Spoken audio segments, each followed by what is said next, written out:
C'est la petite amie que tu as créée en intelligence artificielle. C'est marrant, elles sont toutes sexy là. On va voir si ChatGPT est un bon sexologue. On a toujours plus d'idées quand il s'agit de cul. Wow. Ça n'existe pas. Bonjour tout le monde et bienvenue dans cette nouvelle vidéo. Bienvenue sur Charles.co. Aujourd'hui, je ferai de nouveau avec Romain Laneri. Vous avez déjà vu une première fois. On parle d'un sujet qui est plus familial. Plus familial. La dernière fois, c'était sur la technologie dans le monde du porno et comment ça peut gangréner notre cerveau. D'ailleurs, allez la voir, vous allez apprendre des choses sur le milieu de la technologie, comment ils travaillent dans le porno. Un grand merci d'être encore sur la chaîne. Je te laisse te présenter pour les personnes qui ne t'ont pas vu encore. Il y a 10 ans, je déballais des iPhones. Aujourd'hui, on parle avec les gens qui les fabriquent. Donc, on parle des coulisses des nouvelles technologies et aussi du business qui est important pour comprendre comment les technologies sont développées parce qu'à un moment, il faut faire de l'argent. Plus on sait des choses en dehors de notre domaine, plus on est meilleur dans notre domaine. Parce que moi, je suis un grand curieux. Donc, parfois, les gens me disent tu fais tout et n'importe quoi. Je fais non, je fais surtout n'importe quoi. Voilà. Et donc, Charles.co, vous connaissez, c'est une chaîne YouTube. C'est aussi une plateforme sur laquelle vous pouvez consulter pour des problèmes de santé, en particulier des problèmes sexuels. C'est une clinique digitale, comme c'est marqué là. Vous allez sur le site Charles.co, vous choisissez le type de problème, l'érection, éjaculation, libido, etc. Ça peut être aussi pour l'obésité, pour d'autres problèmes. Vous remplissez le questionnaire, vous faites la consulte avec le médecin. Bref, toutes les infos sur le site Charles.co. Aujourd'hui, j'ai demandé à Romain de revenir pour qu'on parle de l'implication de l'intelligence artificielle dans le monde de la sexualité.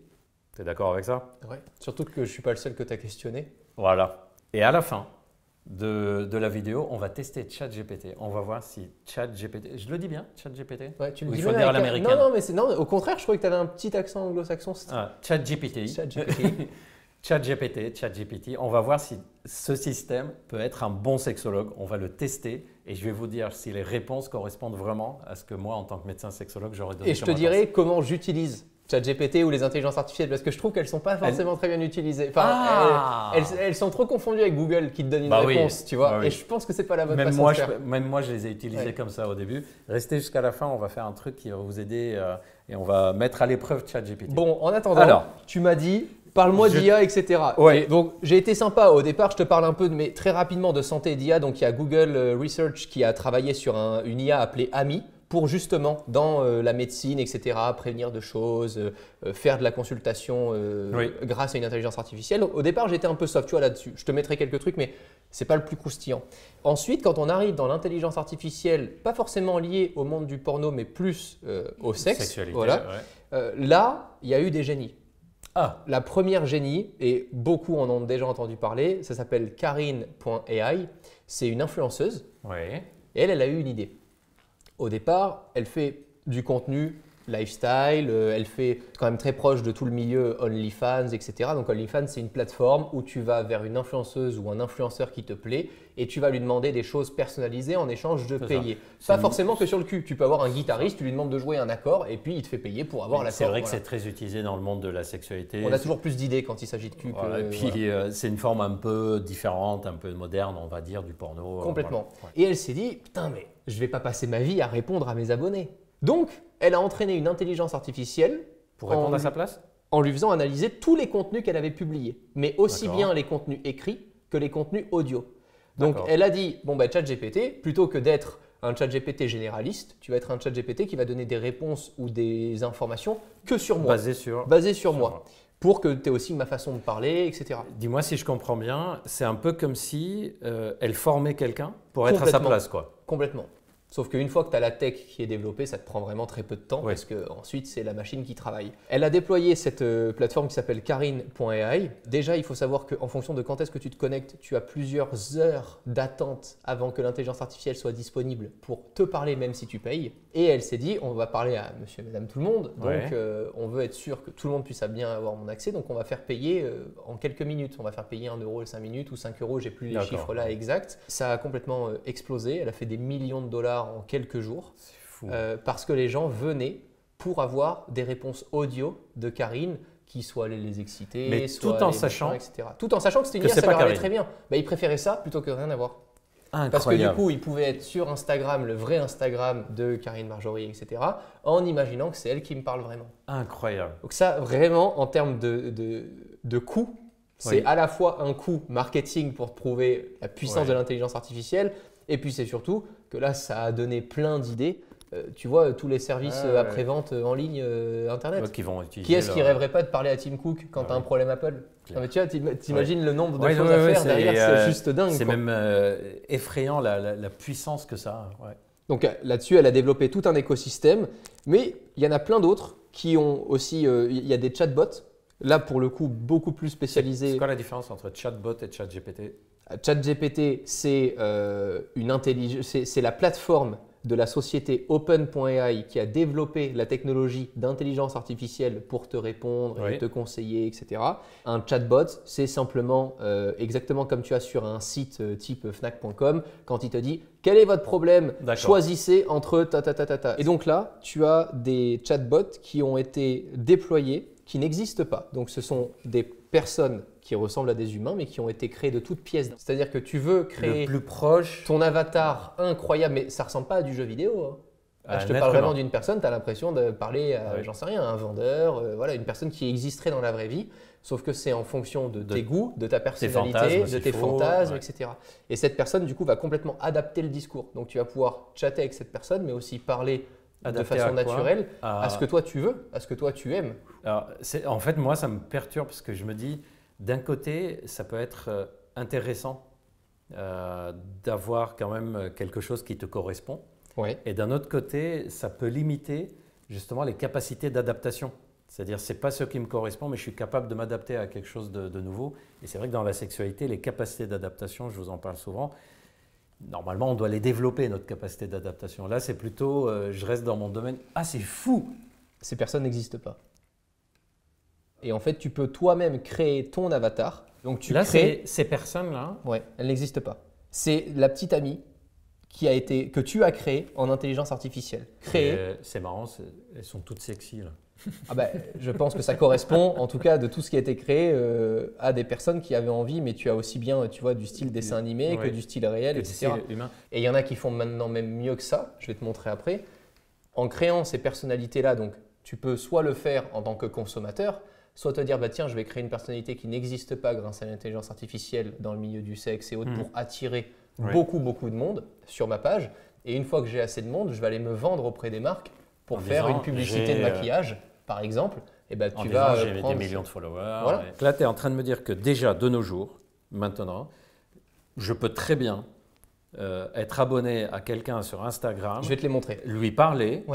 Et sans jamais savoir que cette personne n'a jamais existé. Fabrice, 65 ans, qui gère 40 comptes derrière pour du business. On fait une petite pause entre les deux parce que là, on commence à parler des travers de l'intelligence artificielle, le deepfake. C'est important d'en parler. On peut juste rappeler aux personnes qui ne savent pas ce que c'est. On prend ta tête et on en fait ce qu'on veut comme on veut et on la met dans n'importe quelle vidéo. Exactement. Et dans le porno, ça a explosé. Évidemment, des actrices incroyables de films sur lesquels tu fantasmes dans James Bond, j'en sais rien. Bah, tu vas créer une scène porno grâce avec cette qui n'a jamais fait de porno de sa vie. Et qui n'a jamais rien demandé, surtout pour être associé, etc. Tu sais où ça en est la réglementation là-dessus, les lois, où c'est tellement dépassé, les lois sont tellement dépassées par la technologie. C'est que ça dépend après du serveur, ça dépend de là où sont les données, du pays, ça dépend de tellement de choses que de toute façon, le temps que tu fasses toutes les démarches, même imaginons que tu aies toute la régulation. Tu mets en ligne la vidéo. Le temps que tu te fasses taper sur les doigts. S'en rend compte. C'est exactement comme le plombier connard qui te facture 2000 balles en plein Paris. Le temps que tu ailles le truc, il a déjà fermé la société, il en a réouvert une autre. Tu vois, donc ça sert à rien. Il y avait des célébrités que j'avais entendu dire qui disaient dans des interviews, parce qu'il y avait eu des célébrités très visées, les plus grandes, notamment Taylor Swift, etc. à des moments.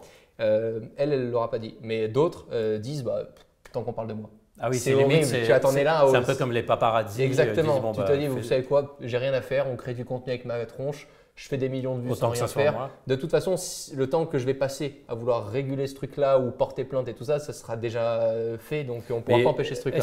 Mais je vais te montrer juste le résultat. Tu vas, c'est quand même incroyable. On va prendre l'actrice dans Star Wars qui est très connue. On va prendre Daisy Ridley. Donc là, elle réagit pour… on ne sait même pas si elle réagit pour de vrai ou pas à cette scène-là. En fait, on voit l'actrice qui réagit sur une scène où elle est en train de faire du porno. On est même incapable de dire si c'est la vraie actrice. Mais elle-même se pose la question. Elle-même doit se dire, mais attends, j'ai fait ce truc-là un jour, j'étais drogué, parce que tu vois la tête, le visage et tout ça. Regarde. Mais il n'y a pas que le visage. C'est-à-dire la morphologie. Ah, tout.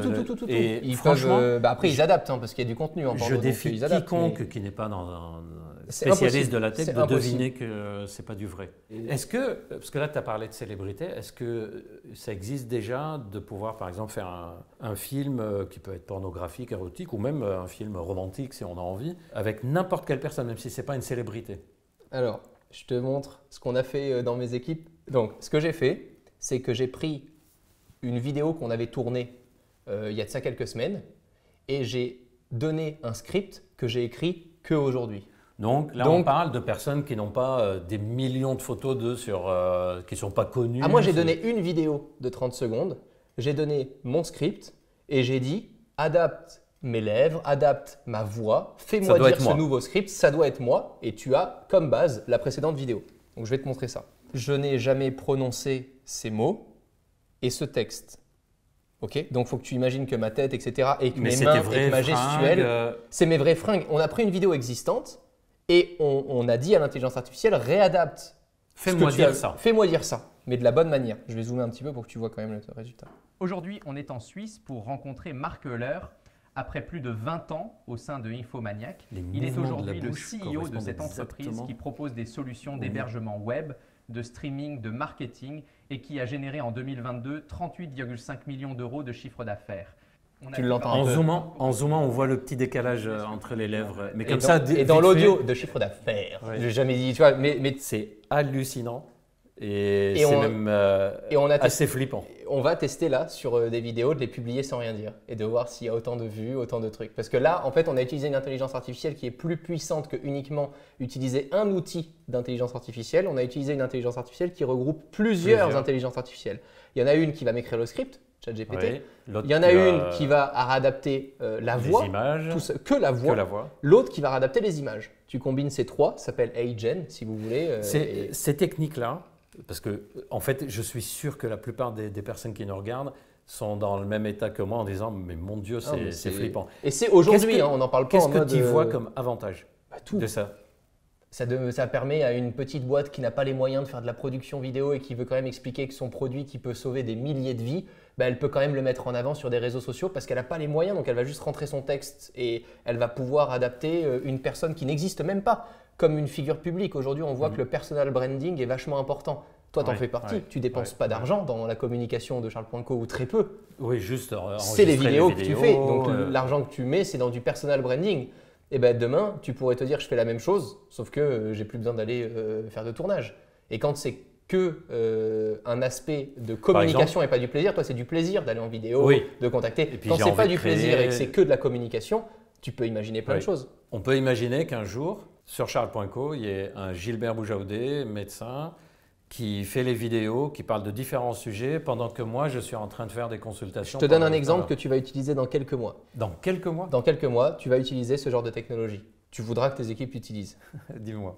ChatGPT, la société OpenAI a lancé un nouvel outil comme ChatGPT qui peut reprendre la technologie, une partie, etc. pour créer des vidéos à partir d'un texte. Des vidéos de 1 minute maximum à partir d'un texte. Tu souhaites avoir un enfant en vidéo qui est chez un médecin et qui se fait injecter un vaccin, tu l'écris, il te donne la vidéo, qu'il la crée de toute pièce, il crée toute la vidéo de toute pièce d'un enfant. Juste avec cette phrase que tu as donnée. Et si tu veux que le médecin soit en blouse bleue avec un col en V pour que ça soit dans l'ADN de ta marque, tu l'auras. Je te montre des vidéos. Oui, vas-y. Ces vidéos n'existent pas. Elles ont été créées d'une intelligence artificielle simplement à partir d'un texte. Wow. Ça n'existe pas. Ça, c'est quelqu'un qui a dit tu as le prompt. Une vidéo. Donc, c'est ce qu'on appelle un prompt. Oui. Le prompt est ici. Donc, une femme un peu stylée, bien habillée, qui marche dans les rues de Tokyo, avec des néons qui peuvent se refléter dans la rue. On voit qu'elle a une jaquette noire, une longue robe rose. Voilà, et bien tu as ça. Et là encore, tu as des vidéos sur la préhistoire. On peut reconstruire d'après ce qu'on sait. Images, exactement. C'est ce que les historiens nous ont raconté. Pour apprendre aux enfants à quoi ressemble un mammouth, c'est quand même vachement plus joli de voir des belles vidéos. Franchement, moi j'aurais aimé quand j'étais gamin. Plutôt que d'aller au musée où on te dit, tu vois l'os là, en fait c'était son. T'en as rien à foutre. Il faut imaginer que ce mammouth avait tel âge. C'est flippant au sens, on est dépassé. Là, rien qu'avec ce que tu m'as expliqué, c'est une puissance. où on se dit, mais on ne peut pas freiner ça. Mais moi, je vais te dire, c'est énorme. Il y a un truc qui me rassure, et dis-moi si je me trompe, parce que tu seras mieux calé que moi là-dessus, c'est que l'être humain est trop social et a trop besoin de raconter des histoires et de se voir dans les autres pour tout remplacer, même si le résultat est le même. On le voit dans l'industrie du luxe. Pourquoi l'industrie du luxe est aussi fabuleux? Parce que quand tu achètes un produit, tu sais qu'il a été cousu à la main au nord de la France par des gens qui font ça depuis 40 ans. Et tu as besoin de raconter cette histoire parce que tu dois t'attacher à quelque chose. Sinon, à la fin, la vie, c'est pas juste gagner de l'argent. C'est pas ça la vie, c'est pas ce plaisir-là. Ce qui rejoint la sexualité, d'ailleurs, c'est quand on fait l'amour, le but, c'est pas de jouir, c'est le moment qu'on passe. Donc, je pense que tu auras toutes les technos que tu veux. Il y aura toujours l'être humain qui est… Je suis d'accord avec toi. Si tu es un bon être humain. D'ailleurs, il y aura toujours des êtres humains qui vont utiliser toute technologie dans un sens et dans l'autre. Complètement. L'exemple, moi, qui me vient à l'esprit, qui est typique, c'est l'exemple de la dynamite, qui est utilisée pour pouvoir faire sauter une montagne, pour faire traverser, pour que les gens puissent se reposer et arrêter de casser des cailloux, et qui a été utilisée aussi pour tuer des gens. Donc, de toute façon, toutes ces technologies peuvent être utilisées positivement ou négativement. C'est l'être humain qui va décider. Et d'ailleurs, dans la sexualité, c'est pareil. Ce n'est pas vraiment ce qu'on fait, je trouve, qui décide. C'est l'esprit dans lequel on fait. On peut faire la même chose avec un état d'esprit différent et ça ne fera pas le même résultat. Donc, je suis très curieux de voir un peu ce que ChatGPT on teste ChatGPT. C'est le moment que je vous ai dit. On va mettre à l'épreuve ChatGPT. On va voir si ChatGPT est un bon sexologue. Et après, je te dirai comment j'utilise ChatGPT aujourd'hui. Je vais te dire comment je l'ai utilisé et ce qui m'a sorti. Carrément. D'accord ? Et tu me dis si l'utilisant autrement, on aurait pu avoir des meilleures réponses. Première question, comment augmenter ma libido? Et là, on a une liste. Vous pouvez tester si vous voulez sur ChatGPT. Améliorer la communication dans le couple, gérer le stress, adapter un mode de vie sain, consulter un professionnel de santé. Des conneries pour l'instant, non? Tout ça, c'est OK. Améliorer l'intimité émotionnelle, explorer de nouvelles activités sexuelles. Tu n'as plus de travail en fait. Réduire l'alcool. En fait, j'ai un énorme travail parce que ça, tu lis la liste, mais tu te dis, mais moi, c'est quoi le truc pour moi le plus important? Et c'est pas un humain qui me l'a dit. Donc ça me rassure pas. Je suis complètement d'accord avec toi. J'ai déjà un mode de vie sain. Pourquoi il me le dit? Considérer les thérapies de remplacement hormonal. Ça veut dire quoi? Ça veut dire peut-être qu'il te faudrait un traitement hormonal. Bon, maintenant que j'ai considéré que peut-être il me faut un traitement hormonal, je fais quoi? Bon, je vais demander. En fait, je trouve que les réponses tiennent compte de toutes les publications, c'est-à-dire toutes les causes possibles d'amélioration de la libido. Ce qui manque dedans, c'est la personnalisation. C'est, par exemple, comment savoir si dans mon problème, c'est plus la communication avec mon partenaire ou ma partenaire qui va m'aider ou c'est plus le fait de faire du sport? Alors, pour ça, je te donne un conseil. Quand tu veux, par exemple, parler là de libido, de sexe et tout ça, dis à ChatGPT, j'ai des problèmes de libido, j'ai des problèmes de sexe, pose-moi les questions que tu veux pour mieux me connaître avant de me conseiller. Comme tu ferais à un médecin en disant… Je viens vous voir pour problème de libido et le médecin se met à poser des questions. À chaque fois qu'on utilise… C'est ce qu'on fait en téléconsultation. La première chose qu'on fait, c'est on remplit un questionnaire et on répond aux questions du médecin. Et ça, c'est un ami qui me l'a dit. Il m'a dit souvent, tu verras, les gens sont plus vite soignés en répondant à des questions que quand tu réponds avec eux. C'est-à-dire que déjà, le fait de leur mettre face à la réalité en leur posant les questions, en écrivant les réponses, ils ont déjà fait un travail. Il y a une prise de conscience. Exactement, ils font un travail. Donc, utilisez Donc, vraiment… on peut poser la question à ChatGPT, pose-moi des questions sur ce sujet. Exactement, je te fais le test, j'ai le raccourci sur le téléphone parce que j'utilise toute la journée. Voilà, je pose la question, j'ai enregistré l'écran, vous pourrez le voir. Compris. Pour mieux comprendre ta situation et t'offrir des conseils appropriés, voici quelques questions. Depuis quand as-tu remarqué une diminution de ta libido? Y a-t-il eu des changements récents dans ta vie qui pourraient influencer ta libido, comme le stress, des changements hormonaux, des problèmes relationnels, etc. Tu réponds point par point là-dessus et ça sera déjà plus personnalisé, un peu plus. Je remplacerai jamais ton métier. Mais… Par contre, il y a un truc qui ne va pas, c'est que le mot stress est utilisé de façon, il l'a récupéré dans les textes, j'imagine dans les articles qui sont publiés là-dessus. Il y a des personnes qui ont des problèmes psychologiques qui donnent une baisse de libido, mais ce n'est pas le stress, c'est le fait d'être tout le temps en cogitation, mais ils ne le ressentent pas comme stress. Ils ne sont pas disponibles en fait dans la tête, mais ils ne le ressentent pas comme ça. Donc il va répondre, non, je n'ai pas de stress, alors que en fait c'est un stress, mais non ressenti par la personne. Par contre, c'est quand même bluffant qu'il pose les questions. C'est le questionnaire pratiquement qu'on a mis pour les personnes qui consultent pour troubles de libido. Est-ce que vous avez vu ça? Et tu pourrais, si tu veux, demain connecter ChatGPT à ton service en ligne de chatbot, du coup, pour que tu puisses avoir ensuite un récap oui. Pour une première discussion. Et tu vois, par exemple, allez, un autre exemple. Là, on lui a demandé, c'est un sujet qui revient souvent sur Charles.co, comment augmenter la taille du pénis. Je vous ai déjà fait plein de vidéos là-dessus. J'ai pas ce genre de demande. J'ai même. Non, toi. Alors, comment augmenter la taille du pénis? Qu'est-ce qu'il nous a dit, notre copain de ChatGPT? Déjà, il t'a dit que c'était possible. Ça suscite beaucoup d'intérêt. Pompe à pénis. Ouais. Au fait, tu sais combien de personnes, si tu fais, allez, tu demandes à une centaine de personnes random dans la rue comme ça, est-ce que vous souhaitez augmenter de la taille de votre pénis? À ton avis, combien disent oui? Plus de 60%. Quoi? Il y a plus d'un homme sur deux qui serait intéressé par augmenter la taille de son pénis. Parce que c'est nécessaire ou parce que c'est psychologique? Non, parce qu'il pense que ça serait mieux si c'était plus grand. Alors que les vrais micro-pénis, c'est moins de 2% des gens. Ok. Donc il y a un décalage entre la perception. Bref. Donc, si ça suscite beaucoup d'intérêt, ben oui, c'est logique. Ça varie considérablement d'un homme à un autre, dans la plupart des cas. Il te donne les méthodes.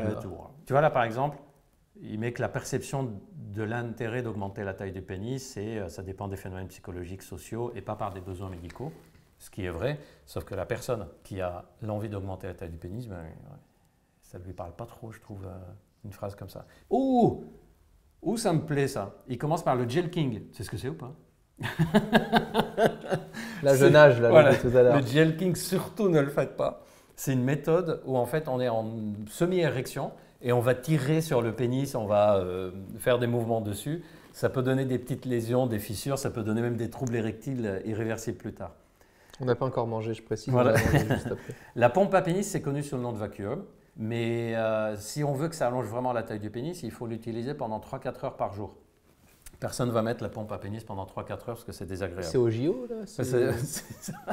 L'extenseur peut fonctionner, je vous ai fait une vidéo dessus. Le mieux, c'est de consulter un professionnel dans le domaine de santé, en particulier de santé sexuelle. Allez, on fait un dernier test de ChatGPT. Vas-y. J'ai des problèmes d'érection, quel médicament je dois prendre? C'est une question qui paraît logique à poser. Oui, mais c'est la dernière que… Non, moi, c'est la dernière que je poserais. Enfin, oui, mais parce que je connais ça, t'as raison. T'as raison. Toi, t'as raison. Non, mais ça m'intéresse parce que c'est fou, mais moi, la mauvaise utilisation. Tu aurais posé quoi comme question, toi? En fait, c'est des questions qui vont me pousser moi dans mes retranchements. Donc souvent, je lui pose jamais une question où j'attends une réponse. Souvent, je lui dis j'ai eu ça, voilà ce que j'ai fait. Qu'est-ce que t'en penses? Qu'est-ce que t'en penses? Et une question ouverte. Et le fait de moi prendre le temps d'écrire, réfléchir, poser mon problème, c'est ça qui m'aide. C'est pas ce que me dit ChatGPT. Eh bien, tu vois, là, c'est super intéressant parce que ça veut dire que la façon dont on l'utilise, ChatGPT, va nous aider ou pas. Là, on a posé la question. Okay. J'ai des problèmes d'érection, quel médicament je peux prendre? Ce qui est une question que beaucoup de personnes qui t'ont consulté. D'ailleurs, beaucoup d'hommes viennent en téléconsultation sur Charles.co et disent j'ai des problèmes d'érection, qu'est-ce que vous me conseillez? C'est un peu ça. Et là, il a fait la listing des médicaments, sans dire lequel serait le plus adapté. Alors que ça peut ne pas venir d'un médicament. Oui. C'est-à-dire que là, il te répond des médicaments parce que la personne qui demande des médicaments, mais s'il faut, tu prendras… Mais si ça se trouve dans ton cas, ce n'est pas le médicament qu'il fallait. Il y a quelques plantes qu'on peut utiliser. Ça se trouve, c'est des conseils, etc. Question perso. Ouais.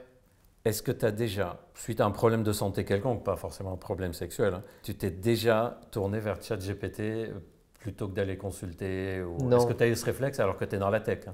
Non, parce que mon problème, il vient même plus d'en bas, c'est que je nie le problème. Ah oui, donc toi, moi, ça va, je me réveille, je vais aller bosser, que j'en ai à foutre, quoi. Et au bout de 4 semaines, quand la personne avec qui je vis ou mes proches me disent là quand même, etc. Quand même, le bouton que tu as, il fait 12 cm de diamètre. Si c'est sur ma gueule et que ça joue sur le business, pas possible. Et imagine, tu as je sais pas, un gros bouton. Ah ben je sors direct une application pour prendre rendez-vous avec un médecin. Tout de suite. Donc tu utilises la tech pour t'aider à être pris en charge par les médecins, pas pour que la tech te prenne en charge. Non. Bah, en fait, c'est ce qu'on fait sur Charles.co. Bah, complètement. Pour moi, c'est un outil. C'est un outil qui permet d'arriver au résultat, c'est pas le résultat. Et par exemple, les trucs que je fais, c'est je lui dis j'adore les pâtes sauce tomate. C'est vrai. Je fais souvent des pâtes sauce tomate maison, je fais mes propres pâtes et tout. Et je lui dis j'aime bien tous ces autres ingrédients.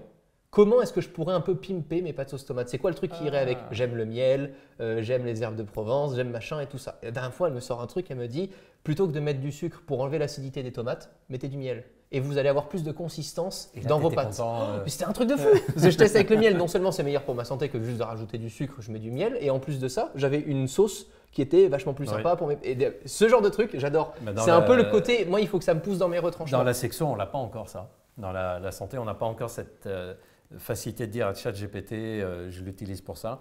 Probablement que ça va venir, mais pour le moment, je trouve en fait l'attitude que tu as quand il y a des petits problèmes de santé ou des gros problèmes de santé, c'est pas d'aller chercher la solution dans la technologie. Par contre, la technologie est un moyen c'est un accélérateur qui te permet d'être plus rapidement en contact. C'est pas avec moi qui vais chercher sur Google quel est le médecin le plus proche, le machin, le truc. Moi, je m'en fous. Je sors une app, elle me dit qui, quand, comment, où. Et pour les solutions, là, tu comptes sur le professionnel de santé, pas sur l'appli qui te donne les solutions. Parce que si je fais de la merde, je vais aussi pouvoir me retourner contre quelqu'un.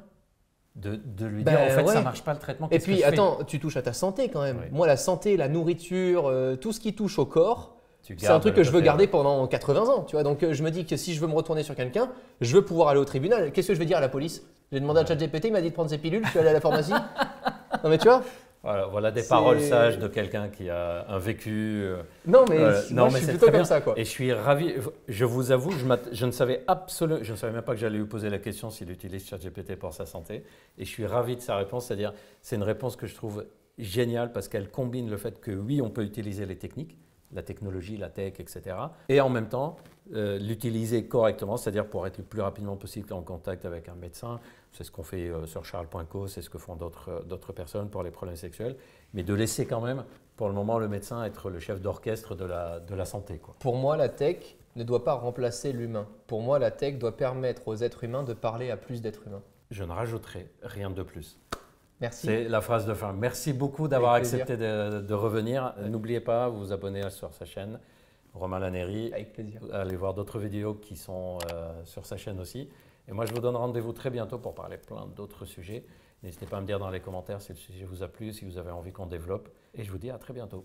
Salut. Bye bye.